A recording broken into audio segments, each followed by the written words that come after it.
Hi everyone, welcome to the Blue Insight Digital channel. Today we are going to build a project specification for Chalo, which is a place that you can find information about your favorite vehicle. So when I mean information about a vehicle, there's only one key information that it's going to contain in the beginning, which is the waiting periods. So given a certain car, and I'm showing you through a work in progress version of this project, given a car, Harrier for example, which has a variant here and a certain pin code, because obviously waiting periods are dependent on where you're located in the country. So given a pin code, you will find a waiting time given as relative to an existing time at the time that this record was created. So if, let's say, today an admin on the Chalo site decided to add a waiting period for a car, he would pick the current time and then give the gap as like from a forward time as the waiting period. So we stored these two indexes: when this record was created by the admin and when the waiting time was selected, to you know provide that information to our users. It's not a very clever way of doing things. It's very simple, but the thing is, it works. So right now, I want to keep those things to the complexity of those such things to the minimum.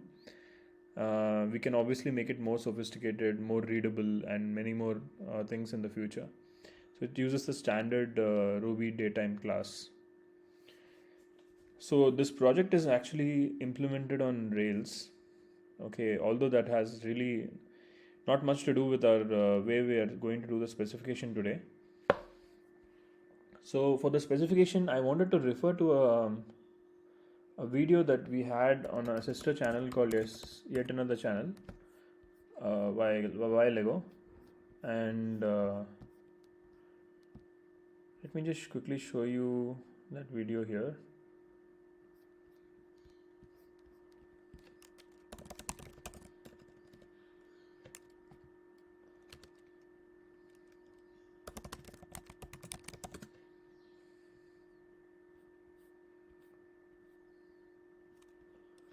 I think there's a lot more noise here. Let's just look at this. So Notion is a tool that we use to kind of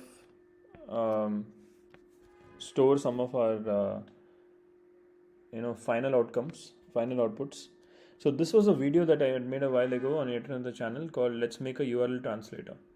So it uses a certain format, and I find this format very useful when we are reconciling with the code changes. So for example, it has an aim section, and then a what section, and then a how section. So you can call it like maybe the AWH section. So these sections are intended for a certain purpose. So firstly, we never write anything in the AWH framework of description of a project specification other than a personal viewpoint. So we always write I. So it makes it very, very clear that the end user is a user, and this is what that user is voicing out, and this is the requirements. So in the aim section, it says here, I want to make a URL translator, and there are two things, and each of those things is for somebody. Like, it's not just like standing in the air, for anybody. It says very clearly that to improve the readability of the shared URLs on yet another channel for yet another channel subscribers, and to show the count of click-throughs on each shared URL on YouTube for myself. So whoever is initiating this kind of request. So that's basically like the way this is done, and we are going to do exactly the same thing for Chalo. We'll also do a what section and a how section, And when this project was completed, I wanted to show you how it actually looks when it's done. So it becomes very specific. So you can actually, and this is why it's useful, because you can take these to-do items and you can check them off as you are doing your work, as the engineers are doing their works, and your team can have a real sense of like what's accomplished and what's not accomplished. like literally by using just Markdown without any additional tools. So the how section is obviously something that becomes more and more specific with the hierarchy as you build out more. So and there are some learnings. These are things that could become new specs or new tasks on their own. So this is again kind of very useful. So if you look at the the Markdown, I actually wrote a specification for this product Chalo already, but it looks like this. It's not really like very detailed, and it's definitely not very sacrosanct in the way that, I mean, it's not very flawless. There are a variety of things that can be improved in this, especially if you look at the URL translator. So if you look at this, look at the way it's like completely clear, and it's absolutely clear what needs to be done, what is not done, what is not yet done, and you can obviously mark certain things as done here, and immediately you will see a check appearing here on the right side. So obviously it looks like there are things that we could do which are much better than what we have right now, and that's what we're going to do. So let's go back.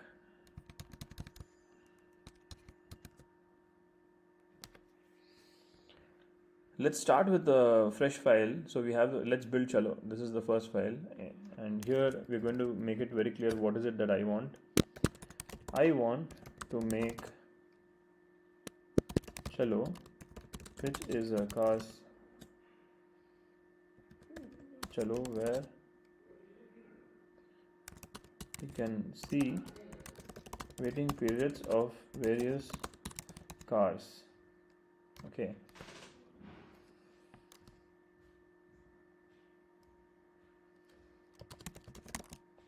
So that, and I'm just adding so that we can add like per user stories here.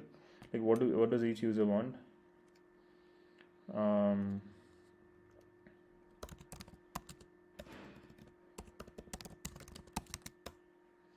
Let's use the word very specifically. We're just not going to call them buyers. We'll call them potential buyers because they're not yet decided.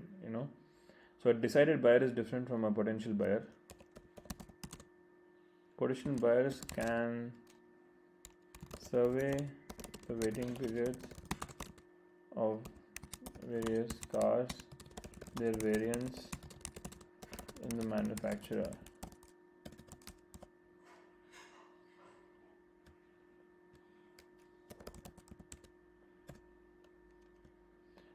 Let's just, since everyone is working through a dealership, let's work through more on a dealership basis. Or let's just use the manufacturer as a synonym for the dealership. Cars, their variants across India by pin codes, and we'll just include this as the potential buyers, and then we'll say dealerships. So we want, why do we want, so usually in a product that is operating at the edge of like different key stakeholders, you have to be very clear about what's your first priority, your second priority, your third priority. So the first priority here is definitely the potential buyer. The second priority is not like the potential buyer, it's a different kind of an entity. It's a dealership. And the reason we need to target this is because one has the information and the other has the ability to pay for it. So we'll just say that your dealerships can access free to examine data on who's looking for an active car. So an active car purchase is a purchase that is intended to happen within some duration. Like we can define that later. we'll just use that terminology just to be very clear that we're not looking for inactive kind of car purchases. So that kind of informs our buying decision and a few more things.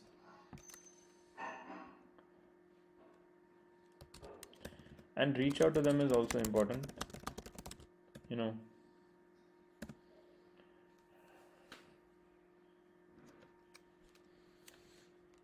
And here, what do we say?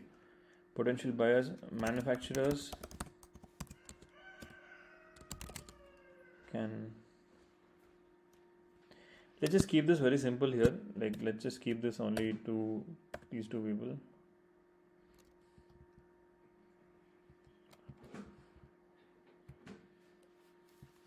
So,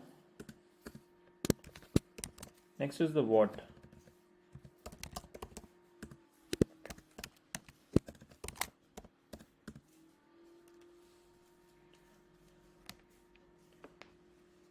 So what is it that we are doing right now? So what is it that's going to get examined and built into a product?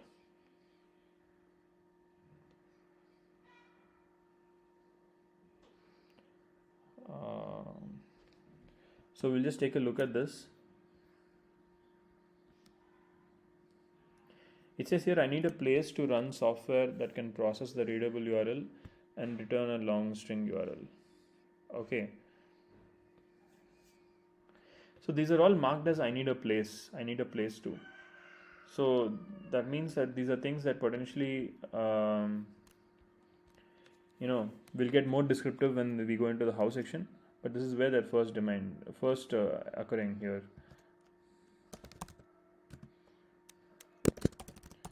I need a place to enter data as an administrator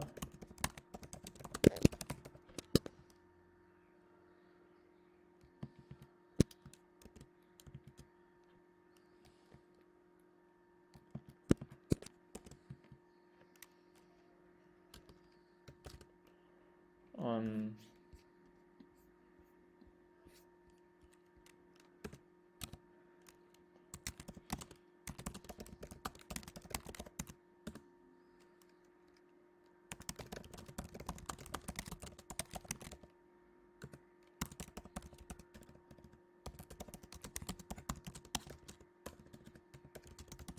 So there are three things that we need to enter for each car as an administrator. Before we can even access any information as a user, somebody needs to enter it.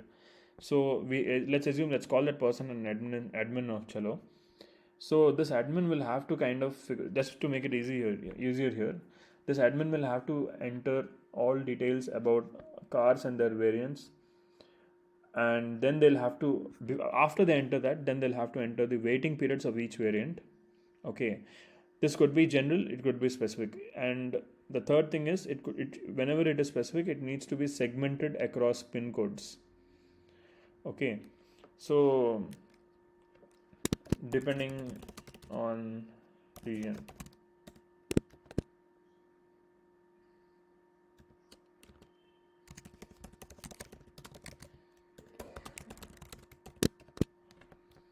So there are some in the Indian postal codes. When you look at the pin codes, actually the data that the government shares online, there are some things called as taluks, and there are various levels of hierarchy.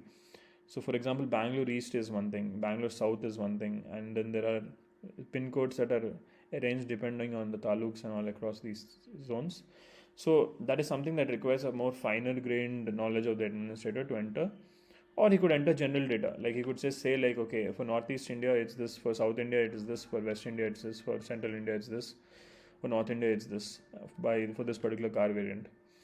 So that is something that has to be figured out.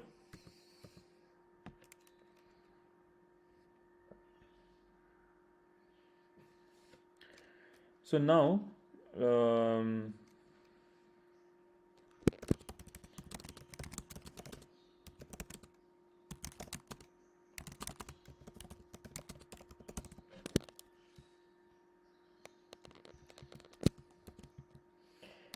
we'll just say I need a place to view data as a potential buyer on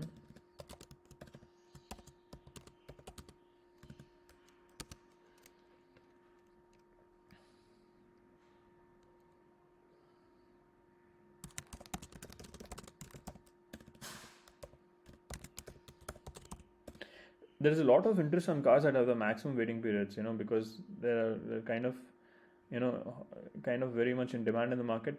So I think that we'll add that first. I need a place to view data as a potential buyer on cars with the maximum waiting period. Cars with the minimum waiting periods. Car manufacturer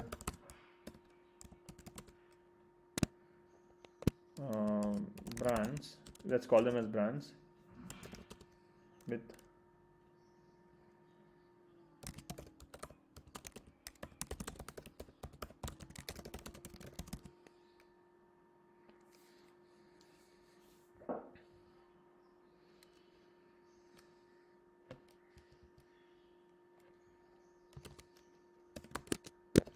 So whenever we say cars with the maximum waiting periods, we don't know what it is. Like, is it top 5? It is top 10. So let's just say top 5.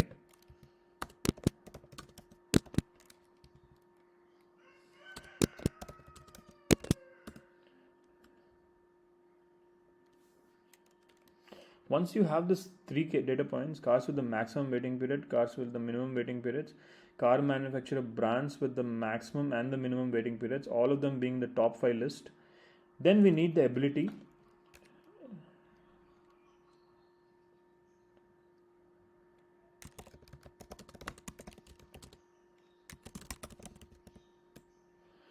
as a signed in and authenticated user.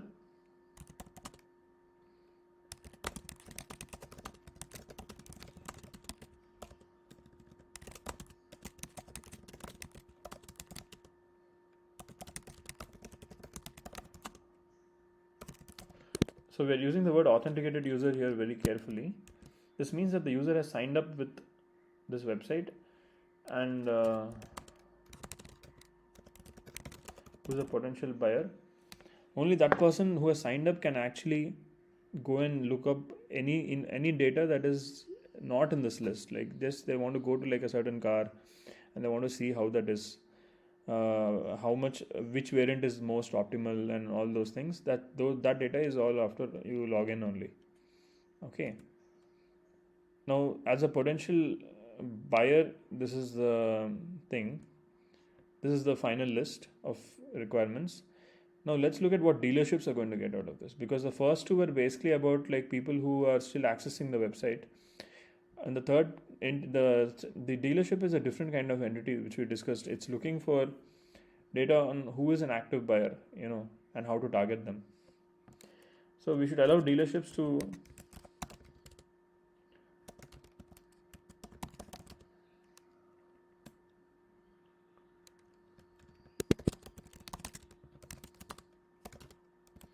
I need a place to register as a dealership.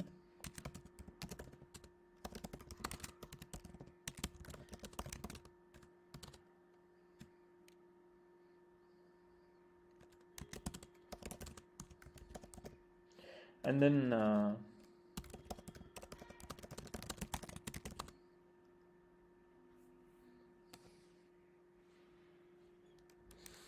contribute to the data itself, as well as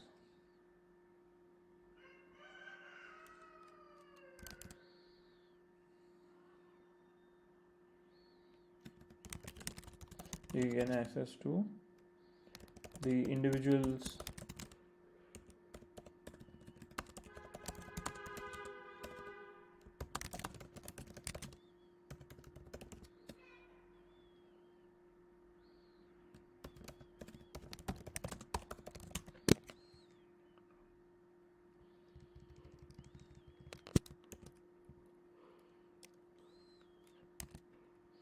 I need a place to register as a dealership and then contribute to the data, as well as gain access to the individual potential buyers.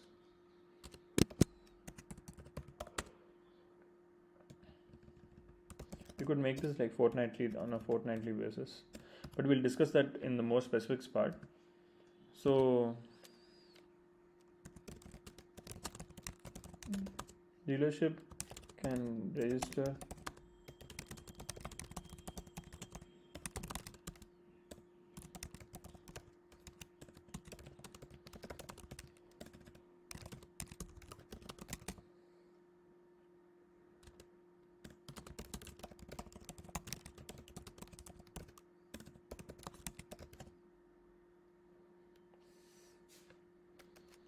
which triggers a phone verification.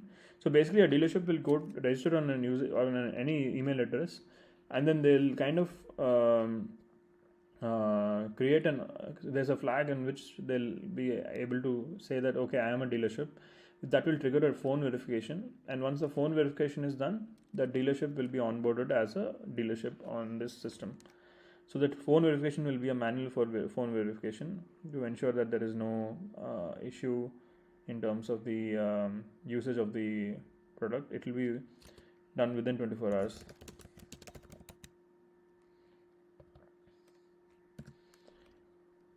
The dealership gain access to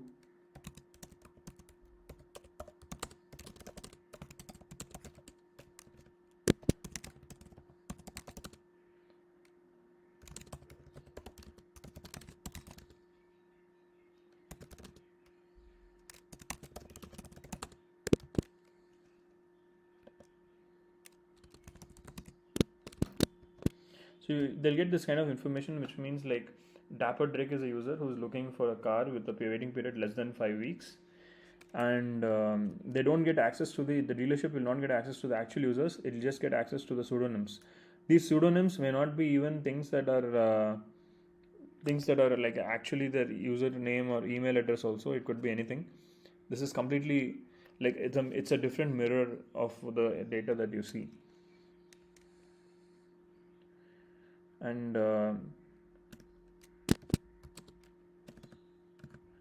the dealership can spend credits to access users information for contact. So this is how we can put in some cost label on things, and help them access these things. So, but ideally I don't want to go there, because I think the data is more important than the feed. So the credits may not be purely financial, but could be time dependent access patterns, for example. So that means that the criteria for these credits may not be like it could be like a renewing credits every day, but you can't access like more than X amount of buyers data like per day on a per day basis. The main intent is to keep this like information flat, make it accessible, and then see how it is potentially going to matter. So I think that's mostly it as of now. Now, how are we going to do this? Okay, so if you look at the second example, so there were these comments that we made. It looks like we need the database, and all this first. But for this instance, what I'll do is I'll kind of let this be the main thing, and we'll go from here. Like this is the main specification, and we'll go from here, and we'll kind of improve this as we go along. So I hope you enjoyed it, and we'll just put a how section, and we'll just say like to do.